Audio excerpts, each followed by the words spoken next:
தமிழ்நாட்டுல நடக்க போறது தமிழ்நாடு சட்டமன்ற தேர்தல். ஆனா ஏன் டெல்லி வெஸ்ட் தமிழ்நாடுன்னு சொல்லிட்டு இருக்காங்க? இந்த கேள்வி உங்க எல்லாருக்குமே இருக்குல்ல. வாங்க அதுக்கான பதில சொல்றோம். முதல்ல பாஜகவை பத்தி நம்ம எல்லாருக்குமே தெரியும். ஒரு மாநிலத்துல இருக்கிற ஒரு கட்சி கூட கூட்டணி வைப்பாங்க. கூட்டணி கட்சியா இருந்து அதுக்கப்புறம் பிரதான கட்சியா மாறி அந்த மாநிலத்துல பாஜக காரன் தான் முதலமைச்சரா ஆவாங்க. அந்த கட்சியையும் ஆக்கிரமிப்பு பண்ணிடுவாங்க. இப்போ பீகார்ல நடந்ததும் இதே கதை தான். 9 தடவை பீகார் முதலமைச்சரான நிதிஷ்குமாருக்கு மக்கள் வாக்கு செலுத்தி 10வது முறையும் முதலமைச்சரா ஆக்குனாங்க. ஆனா பதவி ஏத்துக்கிட்ட 3 மாசத்துல முதலமைச்சர் பதவிய ராஜினாமா பண்ணிட்டு எம்பியா மாறிட்டாரு. காரணம், இப்போ நிதிஷ்குமார் கூட கூட்டணி வச்ச பாஜக தான் பீகார் முதலமைச்சர் பதவியில இருக்க போறாங்க. அதாவது நிதிஷ்குமார் கூட பாஜக கூட்டணி வச்சாங்க, மக்கள் நிதிஷ்குமாருக்கு ஓட்ட போட்டாங்க. இப்போ பீகார்ல ஆட்சி அமைக்க போறது பாஜக. அவ்வளவுதான் இவங்களோட ஸ்ட்ராட்டஜி. தமிழ்நாட்டுல அதிமுக ஆட்சி அமைச்சா இதே நிலைமை தான் தமிழ்நாட்டுக்கும் வரப்போகுது.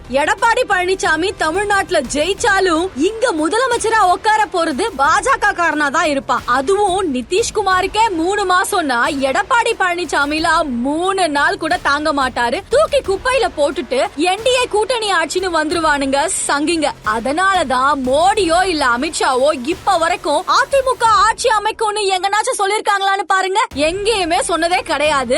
என்டிஏ ஆட்சி அமைக்கும்னு தான் இப்ப வரைக்கும் சொல்லிட்டு இருக்காங்க. டியர் சங்கீஸ், அனிமைஸ் அண்ட் தற்குரீஸ், இப்ப புரியுதா ஏன் டெல்லி வெஸ்ட் தமிழ்நாடுன்னு சொல்றோன்னு?